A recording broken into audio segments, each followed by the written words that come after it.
இன்னைக்கு நம்ம பார்க்க போகிற ரெசிபி என்ன அப்படின்னா பாவக்காய் பொரியல். எப்படி சிம்பிளாக இந்த பாவக்காய் பொரியல் செய்கிறது அப்படின்னு பார்க்கலாம். ஒரு கடாயில் எண்ணெய் ஊற்றிட்டு நம்ம நறுக்கி வச்சிருக்கிற பாவக்காயை அதில் ஆட் பண்ணிக்கலாம். இங்கே வெள்ளை பாவக்காய் சொல்லுவாங்க இல்லையா, அந்த பாவக்காய் தான் இது. நான் நல்லா ஒரு பெரிய பாவக்காவாக ஒரு 3 பாவக்காய் எடுத்திருக்கேன். ஆல்மோஸ்ட் ஒரு 300 கிராம்ஸ் இருக்கும். அந்த பாவக்காயை நல்லா பொடிசாக நறுக்கிட்டு அதை ஃப்ரை பண்ணிக்கலாம். எண்ணெயில் நம்ம இப்படி ஃப்ரை பண்ணும்போது அதில் இருக்கிற கசப்புத்தன்மை ஓரளவுக்கு கம்மியாகும், முழுசாக குறையும் அப்படின்னு நான் சொல்ல மாட்டேன். நம்ம உடம்புல இருக்கிற சுகரு, பிளட் ப்ரெஷரு, இந்த மாதிரி கெட்ட விஷயங்களெல்லாம் கம்மி பண்ணுறதுக்கு இந்த பாவக்காய் உதவுது. பாவக்காவை அட்லீஸ்ட் வாரத்துக்கு ஒரு தடவையாவது சாப்பிட்றதுக்கு ட்ரை பண்ணுங்க. இந்த மாதிரி நல்ல எண்ணெயிலேயே நம்ம அந்த பாவக்காயை வதக்கும் போது அதோட கலர் மாறி வரணும். நீங்கள் தேவைப்பட்டால் மூடி போட்டு குக் பண்ணிக்கலாம்.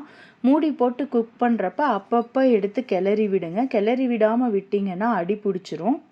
அதுக்கப்புறமா நம்ம நல்லா வதக்கி இந்த அளவுக்கு கலர் மாறணும். கலர் ஓரளவுக்கு மாறினதுக்கு அப்புறமா நம்ம அடுத்தடுத்த இன்க்ரீடியண்ட்டை இதில் ஆட் பண்ணலாம். இது ரொம்பவே சிம்பிளான பொரியல். இதை நீங்கள் சாம்பார் கூட, அப்படி இல்லைன்னா இதவே கொஞ்சம் சுடுசாதம் வச்சு நெய் ஒரு ஸ்பூன் போட்டு இந்த பாவக்காய் பொரியலை பிசைஞ்சு கூட நீங்கள் சாப்பிட்லாம். இதுக்கப்புறமா நான் என்ன ஆட் பண்ணியிருக்கேன் அப்படின்னா, இந்த பாவக்காய் வதங்கினதுக்கப்புறம் அதில் நான் வெங்காயமும் கொஞ்சம் பூண்டு பல்லை இடித்து வச்சுருக்கேன், அதையும் நான் சேர்த்துக்கிறேன். இப்போ ஏன் வெங்காயம் சேர்க்குறோம் அப்படின்னா, ஃபஸ்ட்டே நம்ம வெங்காயம் சேர்த்தோம் அப்படின்னா ரொம்ப ஓவர் குக் ஆகிடும் வெங்காயம். அதனால நான் இப்போ சேர்க்குறேன். இதோட கொஞ்சம் மிளகாத்தூள் சேர்த்துருக்கேன், அப்புறம் உப்பு சேர்க்குறேன், அவ்வளோதான்.